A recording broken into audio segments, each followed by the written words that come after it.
Benvingudes i benvinguts a la història, cultura i identitat de les Terres Edetanes.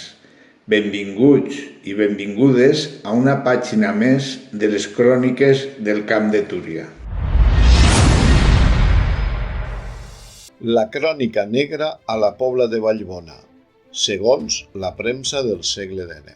Després de la primera part, dedicada a la crònica rosa, obrim ara pàgina a la crònica negra de la Pobla, en la qual podrem escoltar alguns articles on la premsa decimonònica relatava crims, robatoris i tota classe de malifetes que duien a terme no solament colles de roders, sinó també gent molt ben considerada, com alcaldes, secretaris municipals o respectables pares de família. La nostra tertúlia és, en realitat, un conglomerat de veus diverses, conduïdes magistralment per Miquel Martí, on participen els cronistes edetans Sime i Joan.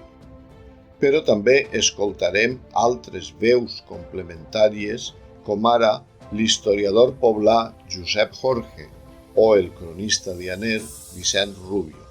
També el món de la gran literatura apareixerà als nostres micròfons i així podrem escoltar la veu de l'amic Alfons Cervera amb la seva narració de l'home mort, unes pàgines sorprenents, premiades a ells, que situaven l'acció dramàtica a la nostra Vallbona.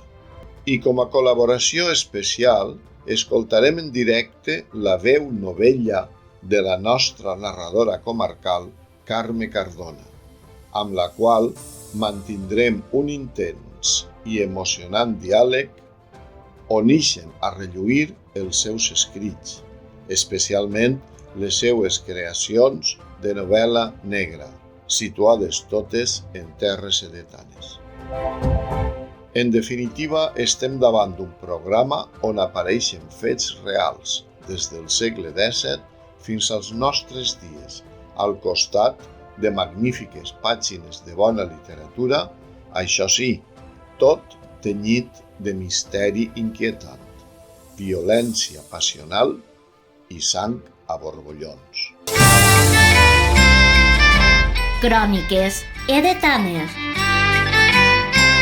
Un podcast del Camp de Túria.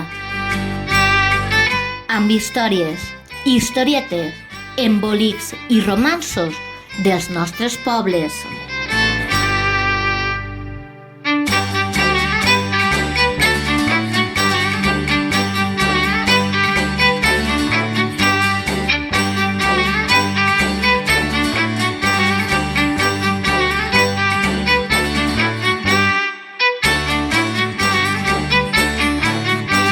Segona part, la Pobla de Vallbona vista des de la premsa del segle XIX.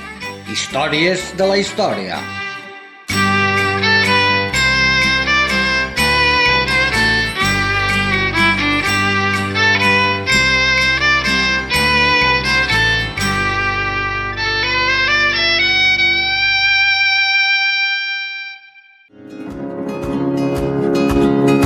Comença la tertúlia de Ràdio Pobla amb Miquel Martí. Fa un parell de mesos es contàrem les notícies en què apareixia la Pobla en els diaris dels segles XVIII, XIX i principis del XX. Ens quedaren pendents algunes notícies luctuoses i curioses que avui anem a repassar. Comencem!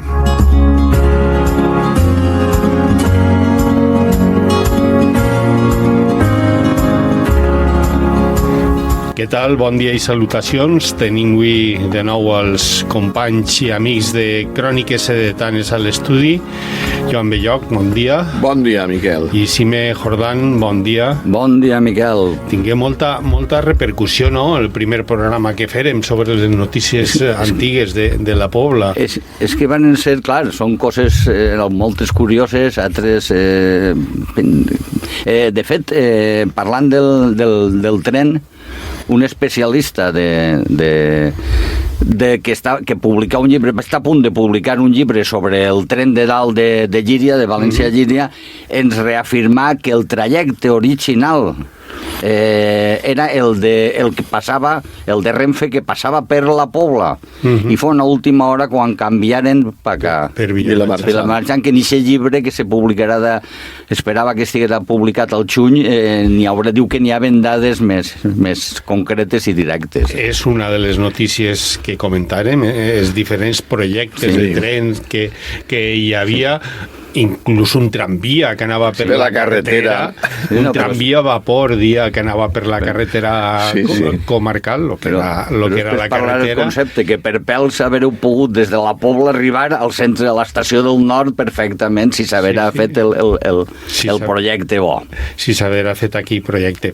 I aquest programa s'ha convertit en l'episodi número 73 del podcast de Cròniques Edetanes. Efectivament. N'hi ha que recuperar-ho, guardar-ho així com hem recuperat coses de fa 100 i pico anys, d'ací 100 i pico anys per un núvol de la xarxa, pues, se podrà sentir les nostres veus recuperant totes aquestes historietes de la història. Joan, i en este programa ja hem dit que tingués repercussió i volies fer una dedicatòria especial en el programa d'avui. Bueno, volem saludar i als nostres seguidors i seguidores de Benaguasil i de la comarca que segueixen també este programa, perquè Ràdio Pobla se senten diversos pobles i, bueno, sabem que que te segueixen, no? I volem saludar-les especialment un dia com avui, que anem a parlar de fets luctuosos, on apareixeran morts, on apareixeran animetes, i n'hi ha moltes d'aquestes persones que mos segueixen que viuen justament en el carrer de les Ànimes de Benaguasil. Així és que una salutació. Molt bé, saludades queden. Això, ens quedem pendents notícies luctuoses, crims, assassinats i també algunes notícies curioses. Comencem per un diari, el Clamor Público, que el 8 d'octubre de 1850 parlava de la Fira de Sant Miquel de Llíria y també dia referint-se a la Pobla. En la Puebla de Vallbona fueron presos en la semana anterior 2 vecinos a quienes se cree complicados en el robo que pocos días hace se ejecutó antes de llegar al puente de Ribarroja. Diu també, el segundo teniente de alcalde de dicho pueblo también está preso en las cárceles de este juzgado, pero se ignora todavía cuál será el motivo de esta prisión. Algo hauria enxampat. Sí,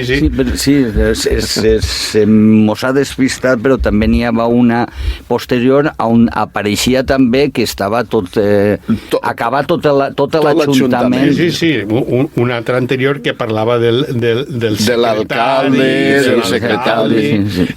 No he pogut esbrinar quina malifeta havien fet, però tot l'Ajuntament estava en la presó. En esta noticia del Clamor Público diu, el juzgado de este distrito trabaja con suma eficacia a fin de descubrir el autor del horrendo asesinato cometido en la persona del joven albéitar don Ramón Marín, que era sí, l'albéitar era el veterinari, que feia, no solament cuidava els animals, també crec que també treballava arrencant quixals i fent sangries, i estava molt relacionat amb el barber també. Sí. I esta notícia ens ha cridat l'atenció pel que diu a continuació. Per la literatura. Però hauria de ser una persona molt important, molt influent quan té aquesta dedicatòria final. Sí.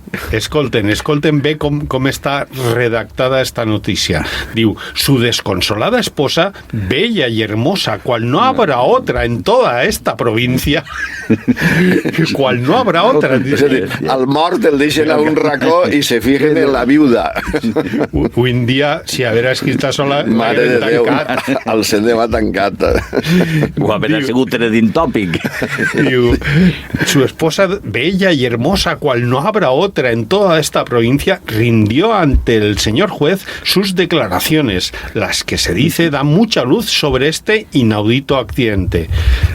Ho dic com a accident, però clar, és un assassinat. Y digo, hasta ahora ya hay en la cárcel un sujeto preso e incomunicado y todos se interesan y claman porque este horrendo delito no quede impune. Tots s'anaven a donar els pèsames a la viuda per consolar-la. Sí.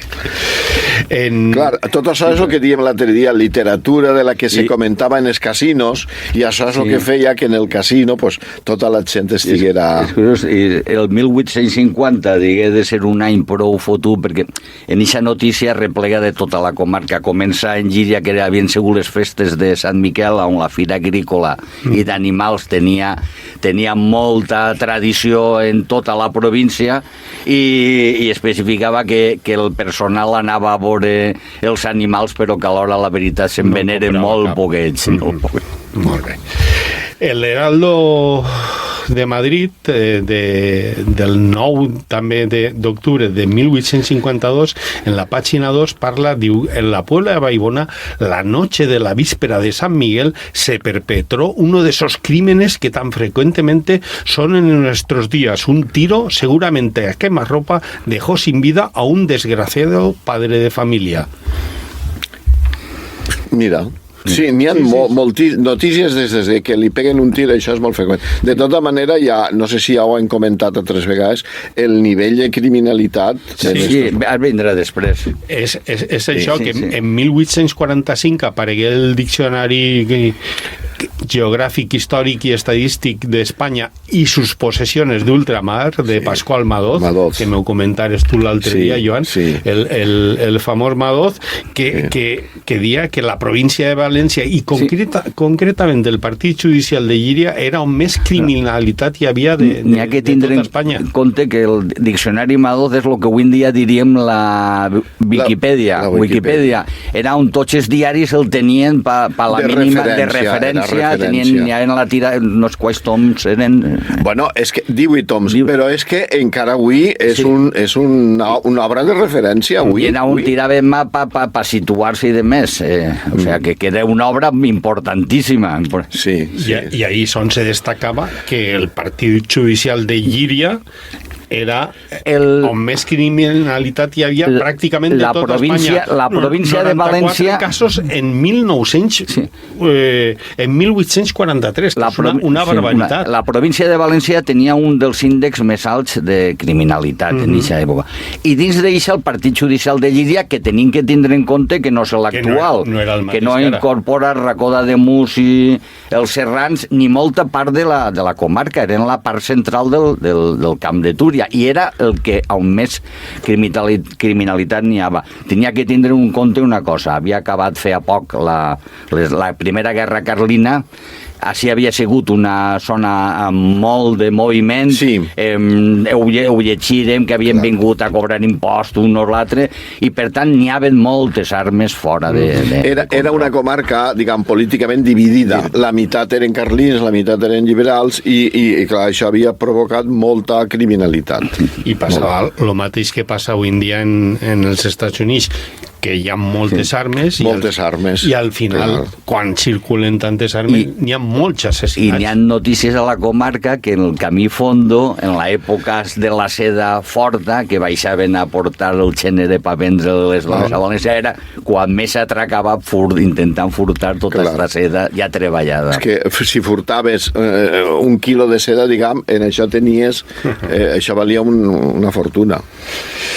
Continuem amb notícies. Esta és del 10 de juny de 1867, publicada en La Época de Madrid, un diari que es dia La Época, y diu, ya ha desaparecido uno de los 4 compañeros del difunto bandido 34. Deuria de ser famós. El 34, ese sería un bandido famoso. Y digo, cerca de la Puebla de Vallbona ha sido hallado el cadáver del ministril de Paterna y hay esperanzas de que caiga pronto en poder de la justicia alguno de los 3 que aún quedan.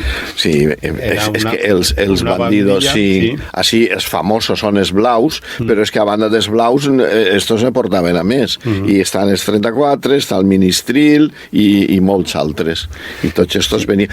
cal tindre en compte que la Pobla era un centre, però el terme de la Pobla, que hi ha molta horta, n'hi havia, entre la Pobla i l'Eliana, hi havia molts masos i massets importants, i ahir ahir estaven més allunyats de lo que era la Guàrdia Civil i les forces, no?, que anaven a per ells. I moltes voltes estos bandidos se solien amagar ahí. Per exemple, en l'Hort del Florero se solien amagar, i en altres massets que n'hi ha a l'Eliana també. I en els boscos, en la Vallesa... Sí, bueno, la Vallesa era el lloc que més s'amagaven, però això està al segle XX, ja no, és a dir, que era un lloc molt... I la Guàrdia Civil, que també ho sabia, també feia el contrari, i entonces anava a estos massets i els vigilava, i per això allí se produïen moltes morts de bandolers. Ministril, n'hi ha que recordar que és el músic, el, diguem, músic professional o... Este amigo seria un ministril de Paterna que cantaria en la iglesia i després deixaria això i se n'aniria a la muntanya a robar. Sí, no, però sí, el destacar-ho era que era un músic important, per això destaquen i tingueix mal nom. Sí, clar, li dien el ministril. Pues això, aparegué el cadàver d'este ministril de Paterna i no ha sigut l'únic cos que ha aparegut en el terme de la Pobla. Malauradament n'han aparegut prou. Hi ha un en 1684... 1800. No, 1684, que un acte del soterrament d'un cos que havia aparegut en la partida del Capiró de Jueu, que és on ara està a l'Osito, no? Exacte, sí. De la sèquia del Campers Pacamunt, el que era el secà de Blanes, i tot això, això en l'edat mitjana se deia el Capiró de Jueu, ja ho hem explicat moltes vegades, i ahir era una zona important, que estava entre el camí de Llíria per dalt i el camí de Llíria per baix, és a dir, els dos camins. I de fet, ahir n'hi havia un local que servia d'epicentre, que era la taverneta. La taverneta feia de lloc de parada i fonda. Sí, era un masset on tenien trulls i on també la gent podia anar a veure, que de fet, si no haveren aterrat els carmelitans, possiblement d'haver crescut l'Eliana seria avui en dia la taverneta. Com està tavernes blanques, tavernes de la Valldigna, que naixen arran d'unes tavernes... Pues esta vera pot ser perfectament la taverna. Sí, estava situada un poc més per quasi de l'Eliana, però on està el cementeri. El cementeri de l'Eliana allí... És a partida on està el cementeri, on està ara l'Osito. Exacte, a la part de baix del... Per a que la gent s'ubique més o menys, per ahí aparegué un cos d'una dona sense cap. En el quinqui llibre de l'església de Sant Jaume de la Pobla, el rector mossèn Tomàs de Salaberry escriu: a 2 de setembre de 1684 va ser trobat un cos difunt i destrossat sense cap en el terme d'aquesta vila de la Pobla de Vallbona, en la partida que anomenen el Capiró. I és d'advertir així mateix, que un cap va ser trobat en la Carrasca, que està enfront de l'Eliana, al costat de la Creu, el dia 28 d'agost d'aquest any. La Carrasca on estava jo? La Carrasca està anant de l'Eliana cap a Sant Antoni de Benajever, per on està el Secopi. No arriba al Secopi, més proper de l'Eliana, però per on està... Crec que n'hi ha un poliesportiu, el Col·latge del Carme, per exemple. El Col·latge del Carme, així, cap a la vinya, per ahí... Sí, l'avinguda de Lícias, que diuen en la Liana. Val, no la conec, però per ahí més o menys, proper de la Liana. Actualment hi ha un pàrquing també enorme, perquè allí també n'hi ha un centre comercial molt important. Molt bé. Allí hi havia una carrasca que dividia el camí que anava a Paterna per dins de la Vallesa, que hem dit, i un altre camí que anava directe a Sant Antoni de Benajever. Molt bé.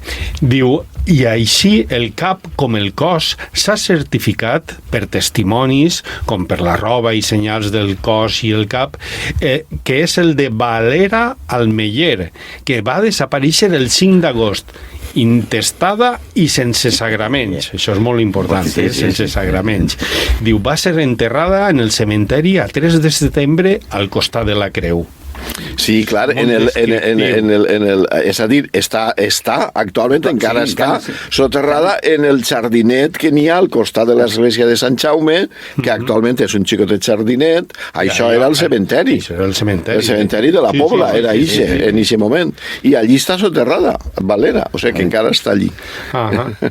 Diu que va ser... És curiós perquè aquesta dona, ella era de Benaguasil, estava casada en un home, sembla ser que estava casada en un home, però havia estat casada anteriorment en un altre, perquè el fill que se fa càrrec tenia els cognoms d'un altre home, de la Pobla segur, perquè li diuen Agost. Estava casada en un home de la Pobla. I el seu cap apareix a la liana, és a dir, que aquesta dona viatjà per tota la comarca, pobra. Una mort, la de Valera Almeller, que va dramatitzar per a Cròniques Edetanes l'escriptora Carme Cardona. El metge no podia creure que tenia la freda superfície de marbre, el cos decapitat d'una dona. Com li havia dit a l'honorable justícia del poble, no es tractava d'un accident, sinó més aviat d'un ajusticiament.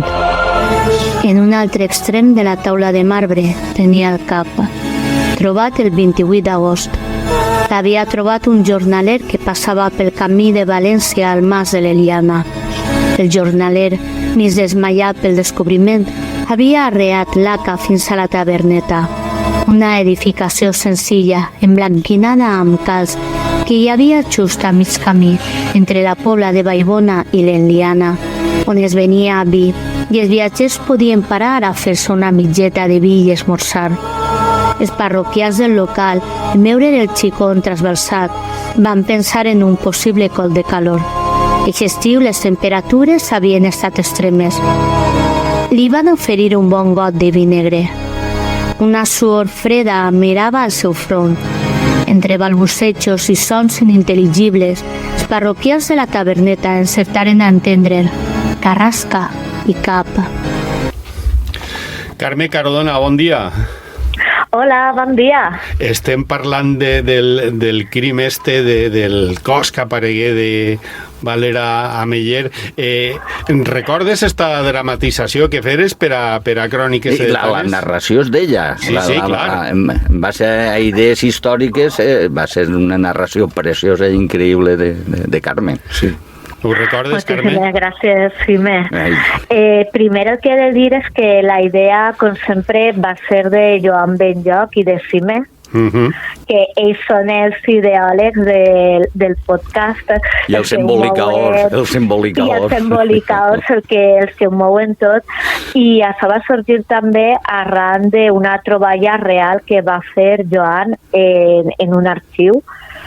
Sí, l'hem narrat ara. Sí, eren dues línies i em van fer la proposta, no? Com diu, sí, és embolicador, però sempre per a bé.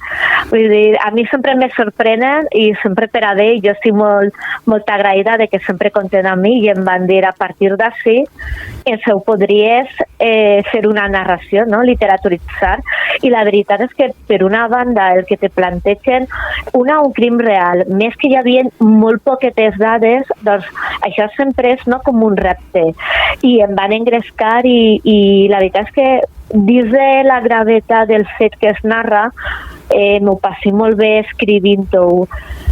I la veritat és que queda guapet.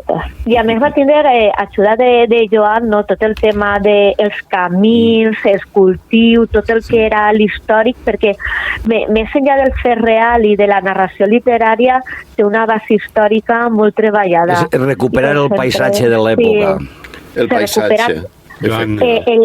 El paisatge, els cultius, com era aquesta zona, i a més tenint en compte que a dia d'avui això és l'Osito, que és un centre comercial que dius, ostres, quines coses passen per així. Sí, jo me vaig quedar també sorprès, perquè clar, els que se dediquem a mirar coses i tal, pues, tenim la nostra imaginació, però és una cosa com molt personal, molt privada, i pensem que ningú això, però clar, en el moment jo li ho vaig comentar a Carme com una maga, no? Com una maga va agafar aquelles dades i les va convertir en una narració realment espectacular. I la narració de la creació també és important, perquè estem en plena pandèmia, pandèmia. Està treballant, Joan, en un llibre sobre l'aliena, que és un tomaco impressionant, i de què tenia aquest llibre? 700, 800 pàgines. Sí. Apareixen 3 línies i m'envia un WhatsApp i diu, això què te recorda? Jo dic, ostres, enseguida me ve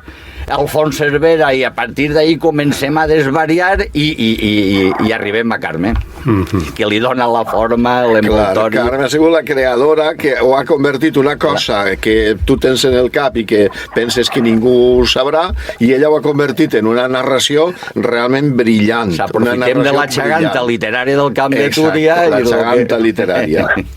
Sí, quantes coses. Sí, perquè no. El que sí que he de dir que no només el de Valera, sinó que en Cròniques Sedetanes he participat també en la narració en la literaturització d'altres fets que han passat Matilde, els al Camp de Túria. El de Matilde, els occitans. És una de les potes...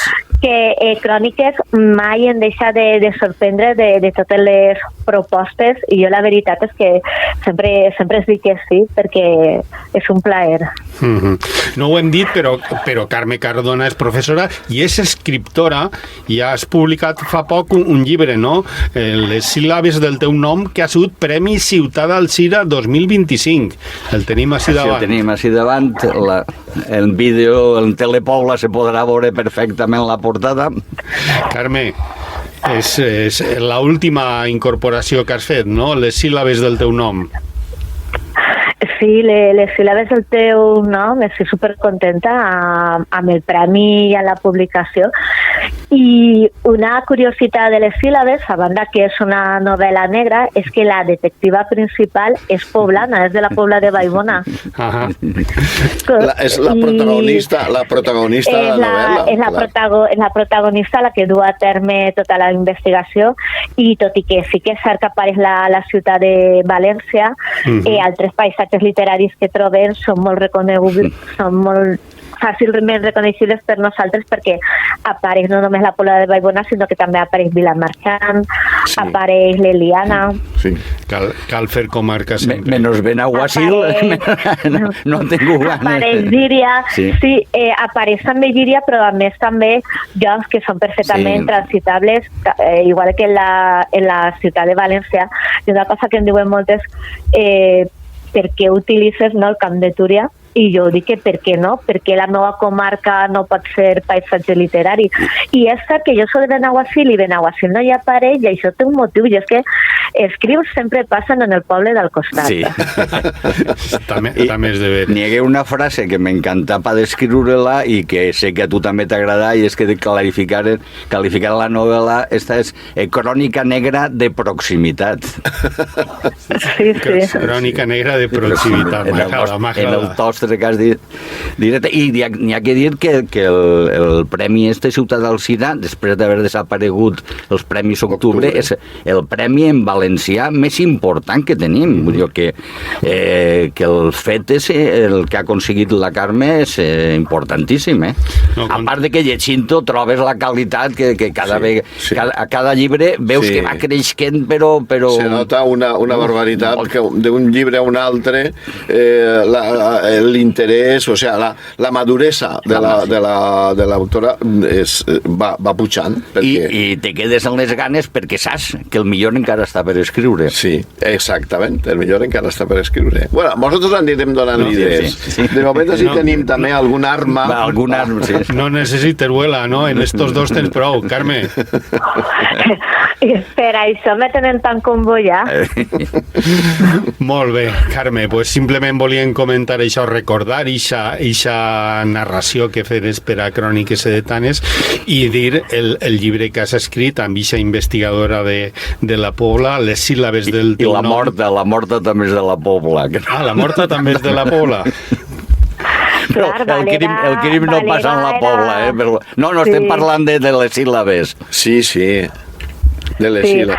Clar, sí, en les síl·labes tant la detectiva com la víctima, les dues són de la Pobla de Vallbona. Però la mort és en Vilamarxant. El que no sabem és qui, els criminals, això d'on eren, això no ho diguem. No, això ja... No, qui vulgui saber-ho, qui vulgui saber-ho, ahí té el llibre. Que compre. A més, va sorprenent arran de la narració. Sí. Molt bé, Carme, no te molestem més. Bon dia i gràcies per estar en directe en la tertúlia. Un plaer parlar amb vosaltres. Moltíssimes gràcies. Adéu. La tertúlia de Radio Pobla. Un plaer, Carme Cardona, una gran escritora i una molt bona amiga. Sí, no, però a banda d'això, és que a mi el que m'ha sorprès, i ho dic sincerament, ara que ja no estem parlant d'ella, és que nosaltres hem anat seguint tota la seva trajectòria, i des de les primeres fins a esta, la maduresa com a escritora se nota, però una barbaritat. I té un fum de premis literaris, que això constata no sols que és la nostra opinió interessada, perquè és una de les potes de cròniques de Tània, sinó que...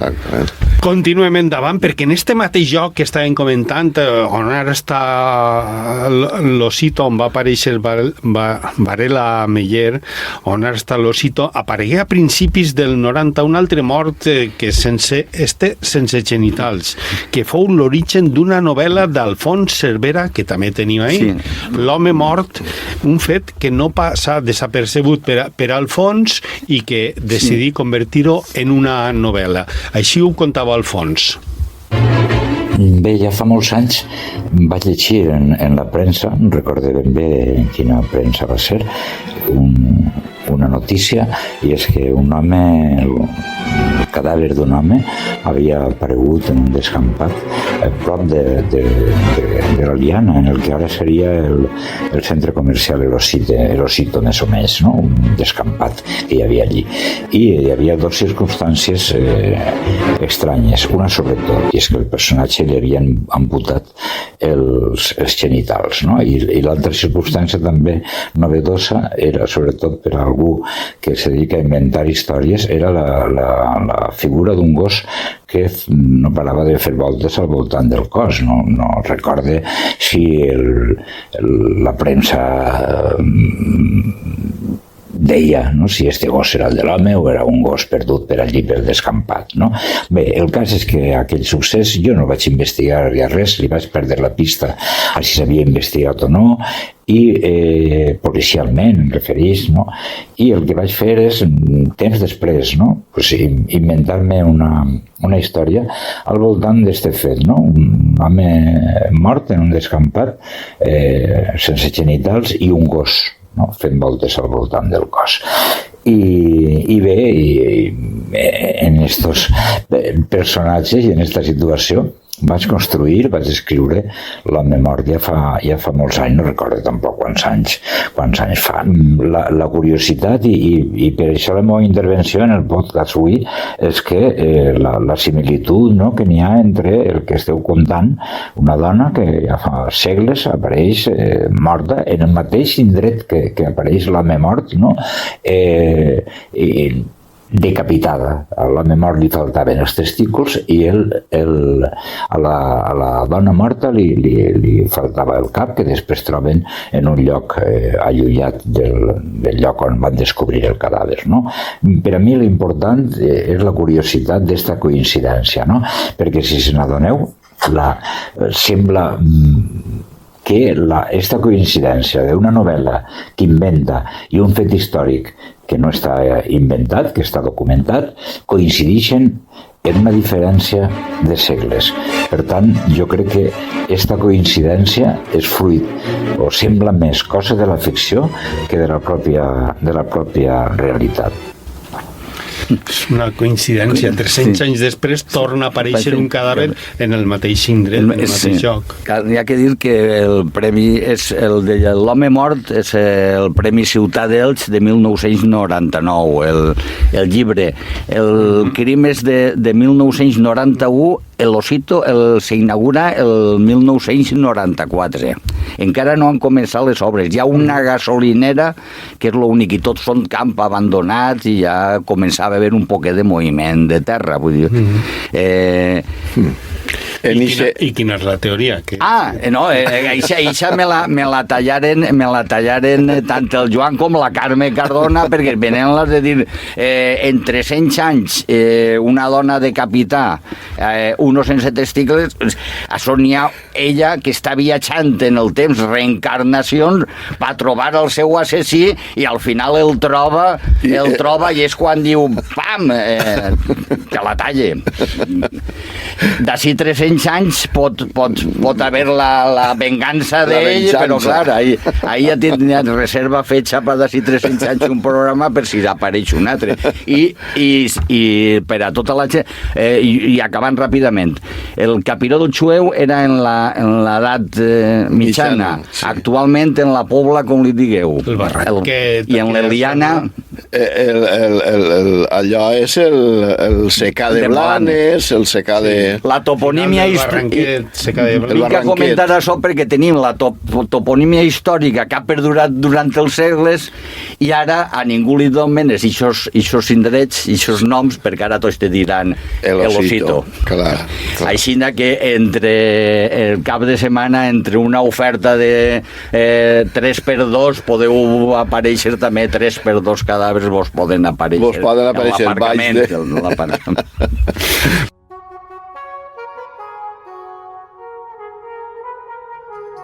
Cròniques edetanes, on el passat cobra vida.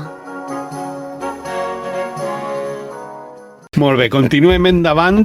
Tenim una notícia de l'Espectador del 3 de gener de 1844 que publica un altre assassinat. Este ocorregué a Benaguasil, on moren dos homes, el pare de dos nòvies, un tal Roca... Dos pares d'un nòvio i la nòvia. Dos pares de dos nòvios que acaben fugint, segons diu la notícia. Sí, una espècie de Romeo i Julieta, però al contrari, en lloc dels amanys son els pares que moren y els amantes que... La tens ahí, ¿no? La noticia... Dicen los diarios de Valencia, en Benaguacil ha ocurrido un suceso que ocupa la atención de aquel pueblo. Una joven tenía relaciones amorosas con N. Garrido. Otro amante despreciado se presentó una noche en casa de aquella a una hora bastante avanzada y acometiéndola con un palo la golpeó en la cabeza, causándole varias contusiones, 7 heridas y rompiéndole los dientes. A los gritos de la infeliz acudió su padre y, enterado del motivo de sus lamentos, arrebatado de la ira, tomó una aguja de alpargatero y un hacha y marchó a casa del ofensor. Con el hacha trató de destrozar las puertas y el posadero Roca, padre del ofensor, salió a saber la causa del ruido. Apenas abrió la puerta, fue atravesado con la aguja. A los gritos salieron 2 hijos suyos, que igualmente fueron heridos. Acudió gente y, sin saberse cómo, resultó también herido el padre de Garrido. Los 2 padres han muerto ya. Los novios han huido. Menut historión. Sí, es que es una hulla. Sí, que, claro, es un arma. Realmente es un arma. Era una hulla que se utilizaba para les espardenyes, para els cabassos, para els sacs, para cosir sacs. Perquè tot això servia. I normalment se tenia aixina amagada i bueno. Esta notícia la tragueren també en un podcast de Cròniques Edetanes i acte seguit, quan ja l'havíem gravat i publicat, Joan va trobar en el registre de Benaguasil l'acte de defunció dels dos pares. Sí, de Roca i de Garrido. És segur, és històric, ja van morir els dos assassinats. Una notícia molt curiosa. I els nòvios se'n van. Se'n van i no sabem si aparegueren o no aparegueren. Un altre assassinat fou el del síndic de la Sèquia Major a càrrec d'un veí de la Pobla per culpa del rec. El rec sempre ha donat disputes entre la Pobla i Benaguasil i en este cas l'assumpte acabà en l'assassinat del síndic de la Sèquia Major. Conta el País del 3 de desembre de 1887, que diu, según el Mercantil Valenciano, l'anterior al Levante, diu, según el Mercantil Valenciano, ayer fue asesinado el síndico de la acequia de Benaguacil al salir del pueblo y herido uno de los que le acompañaban. Dice, parece ser que el disgusto partía de cuestiones entre el citado pueblo y la Puebla de Vallbona, por creer los regantes de este último pueblo que tenían ciertos derechos y sostener al alcalde de Benaguacil y el síndico de la acequia lo contrario. La agriada cuestión por actos de los vecinos de la Puebla que aquel alcalde cree abusivos tomó las medidas de que nos ocupábamos en el suelto del martes y cuando ayer íbamos a girar una visita a la acequia del síndico, sufrió 3 disparos que produjeron la catástrofe referida. Una notícia que parla que li peguen 3 tirs al síndic de Benaguacil. Sí, són molts al llarg de la història. No estan així molt... No n'hi ha molta propaganda perquè és una cosa que se procura amagar, però quan comences a mirar han hagut un muntó de morts entre Benaguacil i la Pobla. A principi de segle, Paco Romer també en contà que a principi de segle XX també hi hagué un síndic que va ser assassinat en una aixatà. Sí, sempre. Això ha sigut... Jo me'n recordo de xicotet en Benaguacil, sempre se contava aquestes històries de matar-se. I no solament entre Benaguacil i la Pobla, moltes voltes eren entre els mateixos regants de Benaguacil o entre els mateixos regants de la Pobla. Un que li furtava l'aigua a l'altre. L'aigua sempre ha sigut una causa. I recordem que quan parlàrem dels arrossos de la Vallbona, anteriorment havia sigut en València ciutat la disputa que arribaren a enviar l'exèrcit per a tallar les regaores i que l'aigua poguera fluir cap al Cap i Casal. Clar, això ja des del segle XIV que per això feren els famosos castells, dels pobles castells, per a defensar les comportes de la sèquia. Passarem de tindre rivalitat en València ciutat per l'aigua, una vegada s'anul·la l'arròs, a tindre entre ells va dir que avui me toca regar a mi, no a tu. L'aigua sempre ha sigut aquesta causa, és un bé molt preuat, perquè a més és que és una necessitat urgent, perquè si tu estàs en el mes d'agost i tens una collita en l'horta, o la regues o te quedes sense collita. Clar, doncs l'has de regar com siga. Sí, i era el sustent en la major part de la població i, clar, l'aigua era precisa. Bueno, deixem este assassinat, deixem ja els assassinats, anem amb algunes notícies curioses. Trobem un incendi en la Pobla en 1859 que a punt estigué de cremar mig poble.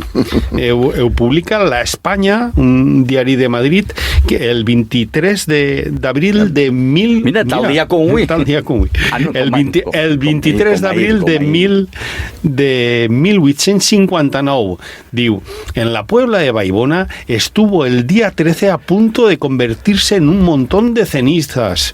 Incendiada una casa, el fuerte viento que a la sazón reinaba arrojó por toda la población materia inflamadas y simultáneamente estalló el incendio en 11 casas más. Digo, los habitantes de los pueblos inmediatos acudieron al auxilio de sus convecinos, los de la Puebla. Después de muchas horas de esfuerzo inmenso se logró dominar el fuego sin que ocurriera desgracia personal alguna.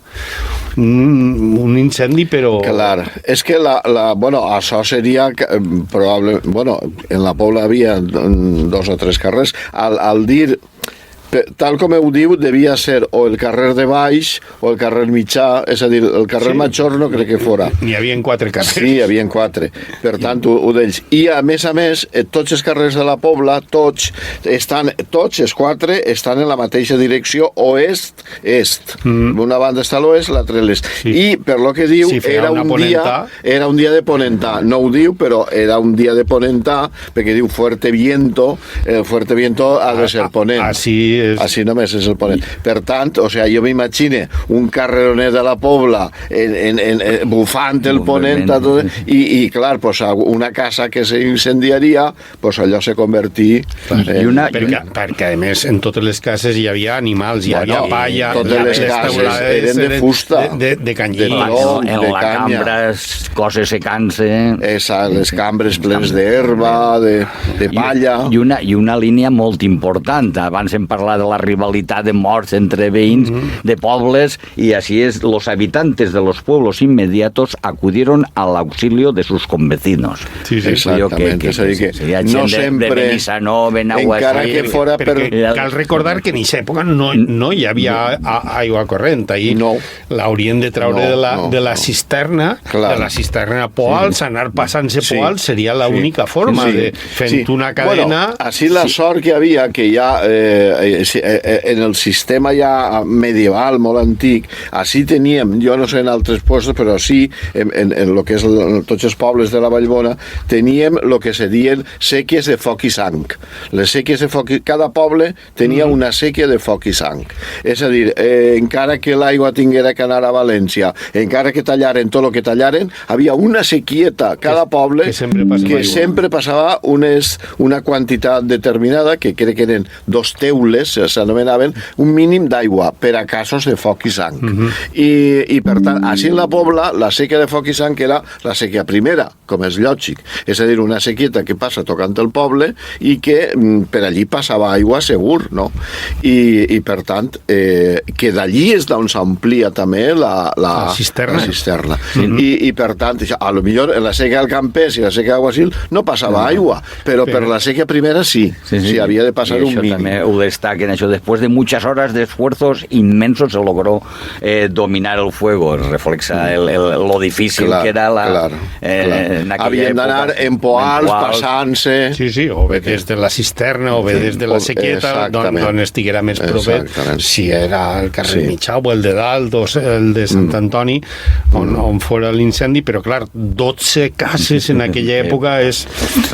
Home, mig poble no, però... La liana eren 12 cases. S'haguera cremat tota la liana completa, no?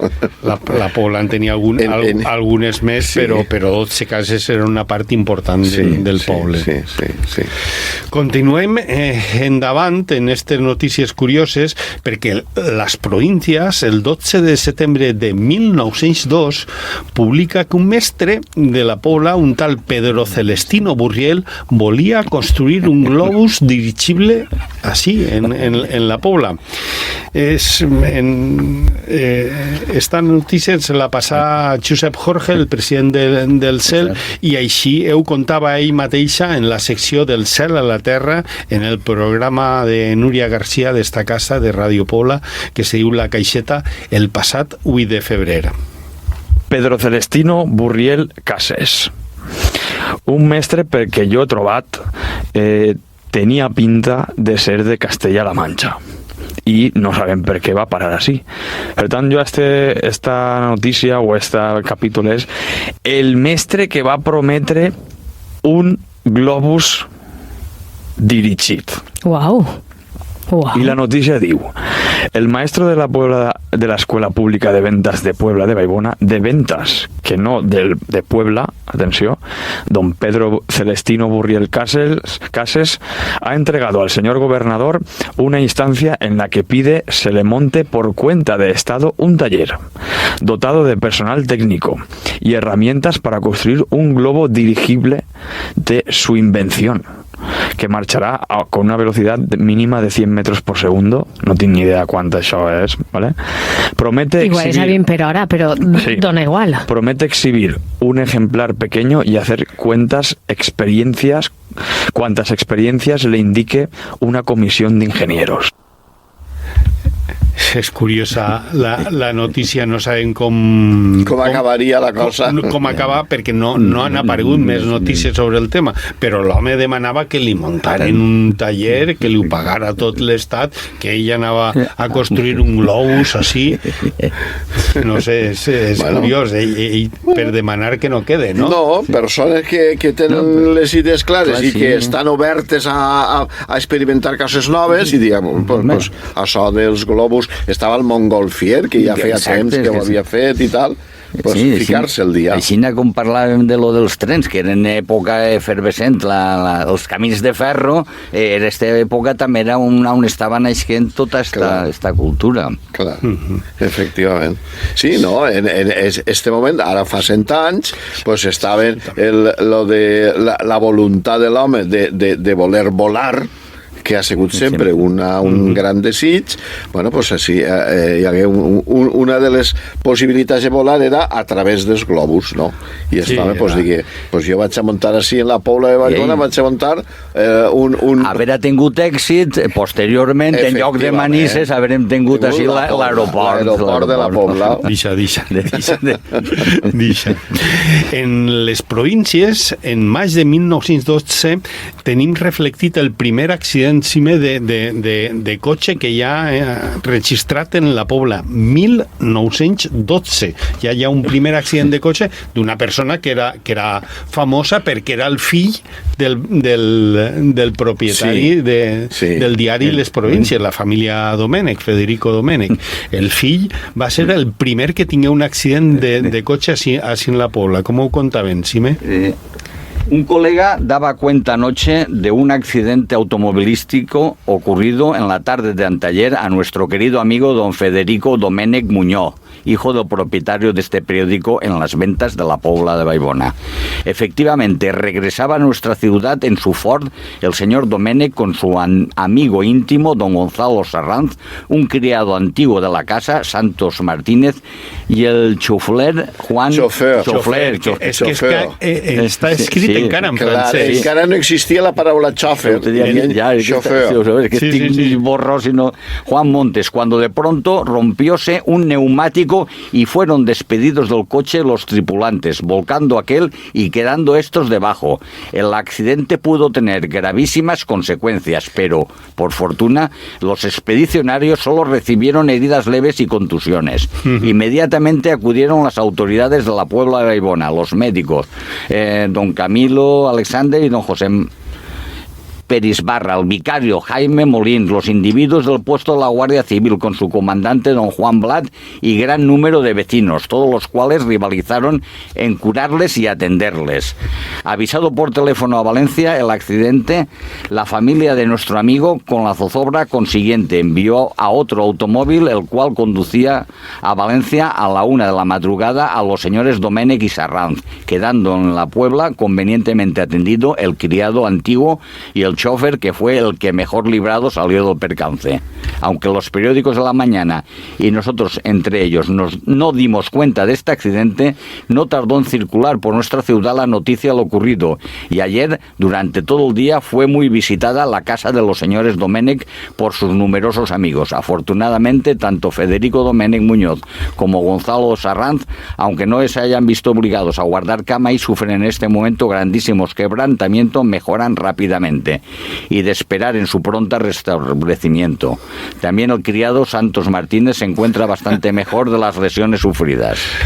Se'n recorden també del criat, però és curiós, clar, li donen molta importància en les províncies perquè era el fill de l'amo de les províncies, la família Domènech, i en 1912 el primer accident de cotxe que hi ha. Són els primers cotxes que van circulant, i poc després en Benaguasil també un dels últims milagres de la Montieleta, que està reflexit en un quadre allí, és també del 16 o del 20. El primer cotxe de Benaguasil puja a l'ermita, que hi havia un camí, i ja diu, pues vaig a pujar, i puja, clar, allà un camí que era pa cabres, com aquell que diu, pues puja un cotxe, no? I quan està allí dalt, al baixar en una de les revoltes, pues clar, el cotxe rellisca i queda mig cotxe fora de penjant en l'abisme, no?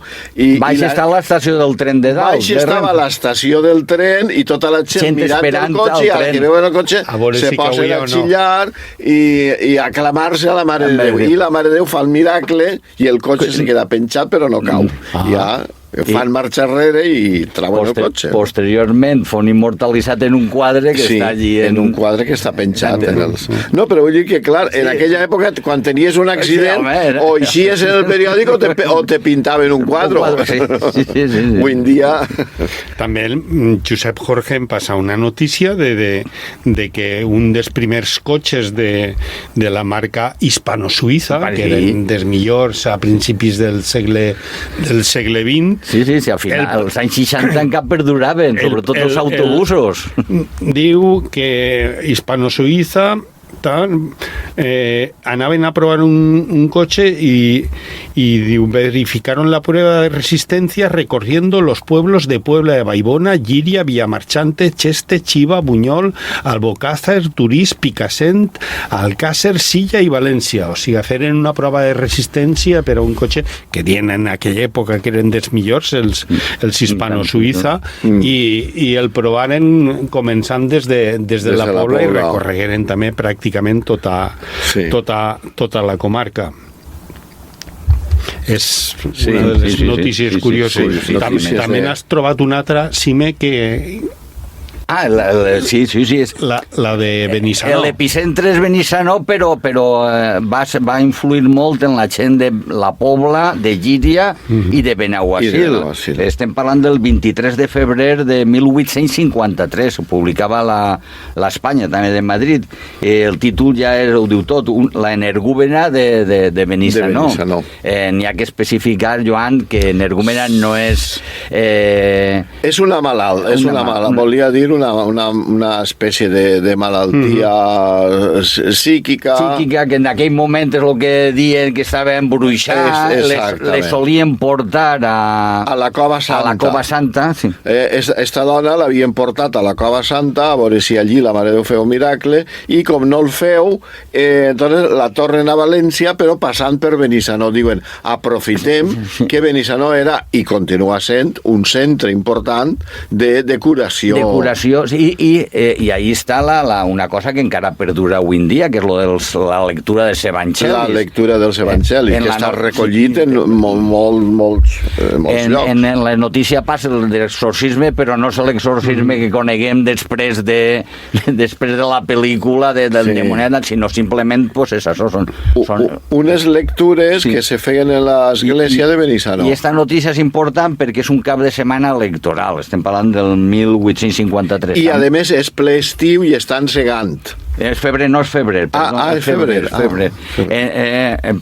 També no vota tota la gent, però en fi, ixa notícia va acaparar que la gent passara d'eleccions, passara hasta de treballar per anar-se'n a acostar al castell de Benissanó a veure l'energúmena, camí de València, abans de que es llegin l'Evangeli, per a veure si per intermediació divina podien curar-la, i és quan la notícia que diu: de Benissanó escriben lo siguiente a un diario valenciano.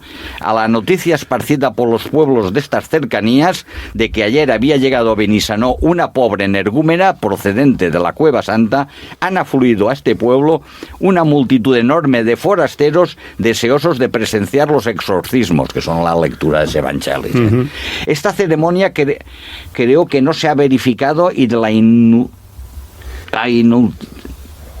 de la multitud de cosas extrañas que cuentan de la obsesa, nos abstendremos de referir por hoy ninguna. Lo cierto es que desde ayer estos labradores ya no se ocupan del resultado general de las elecciones, y sí solo de la joven energúmena. Mañana parece que sale de este pueblo con dirección a la ciudad, aunque hemos oído afirmar que mañana se verificarán los exorcismos. O sea, que havien fet totes les proves dins de l'església de Benissanó. Estava en el castell, tancada allí en els celtes, i és per això el que cada... És que, a més... falta de tele, ràdio i de més, el boca a orella... La gent havia dit, n'hi ha una... I altres anaven perquè, és que a més, això és com en Castelló n'hi ha també un centre, la Balma, de Sorita, per allà per Morella, que també és un centre on anaven. Pues així en el Camp de Túria teníem Benissanó. I clar, la gent de la Pobla, de Benaguasil de Llíria, a enterar-se que en Benissanó havia una energúmena, anaven perquè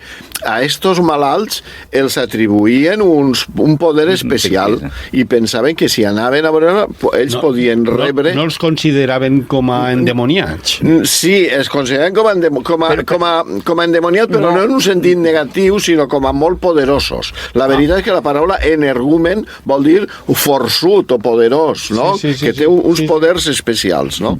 I per això anaven a veure si es tocava algo del poder que tenien.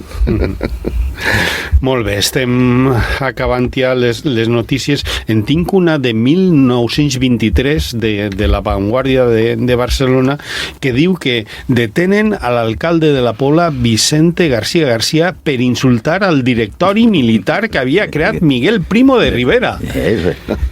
Detenen a l'alcalde de la Pobla per insultar. Però ben plantat en una època dura on ja ha triomfat el cop d'estat que tu públicament i una autoritat municipal... Bueno, la sort que tingué l'alcalde Vicent García García és que no era una dictadura, sinó una dictablanda, no? I aleshores, pues va tindre sort, i tot i que els va insultar o no sabem exactament què va dir, però clar, el càstig que tingué degué de ser poca cosa, no? Molt bé. I en tinc una altra també molt curiosa per acabar, del 14 de març de 1930, també de la Vanguardia, que diu: en la calle Colón, José Blay Bernat, nom y dos cognoms, como de humana, vecino de Puebla de Baibona, ha denunciado al juzgado que hace 8 días se fugó su hija, Julia Blay o Cervera. Cervera, será Cervera. Ah, sea Cervera, sí, pero claro, del diario de la época sea Cervera posiblemente. De 20 años, en compañía de su novio, Salvador Bochons Jorge. O sea, de la Pobla. Y dos noms. También. De 19 años. Diu, se ignora el paradero de los enamorados. És curiós, li posa nom, dos cognoms i que s'havien fugat, i això és una notícia del dia. És curiós perquè és ja la segona notícia d'avui de dos nòvios que se fuguen.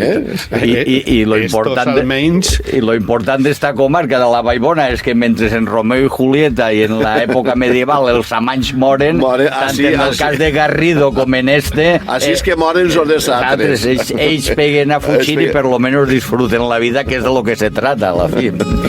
Molt bé, xiquets, pues jo crec que hem disfrutat un rato, no? Li han pegat un bon repàs a totes aquestes notícies luctuoses i curioses, com esta fuga dels enamorats, que ens quedaven per repassar, no? Pues sí, Miquel, hem vist sempre el que és el mirar el passat. A més, sempre veus ara el futur d'una altra manera, no? El minimises, no? Pues ara dius, bueno, pues sempre han passat coses, no? Ara també ne passen, però en altres èpoques també han passat de tot. Crims, desgràcies, en fi, accidents de cotxe, incendis, robatoris, sempre passa de tot. Però jo vull incidir en una cosa, i és que quan aneu al centre comercial vos recordeu de l'home mort i de Valera i que no són tot ofertes. Baix de les ofertes estan els cadàvers. Molt bé, Xime, moltes gràcies. Un plaer, Miquel. Joan, gràcies. Gràcies a tu, Miquel. I a tots vostès també moltes gràcies. Fins així la tertúlia d'avui. Es poden escoltar divendres, dissabte i diumenge a les 10 del matí així en Ràdio Pobla, en el 107.8 d'FM, i ens poden veure en Facebook i esta nit, divendres a la nit, en Telepobla. En la tècnica ha estat Marta Margalls. Gràcies, Marta. Pau, salut i que ho passen bé. Adéu. I fins ací, uns fets que van ser notícia en temps passats, unes pinzellades de literatura immortal i una crònica radiofònica que servirà d'entreteniment als nostres seguidors i que serà, sens dubte, una delícia per als historiadors i cronistes del futur.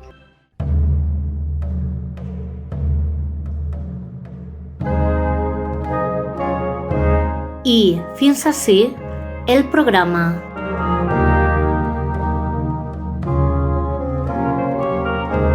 Cròniques Edetanes. Un podcast del Camp de Túria.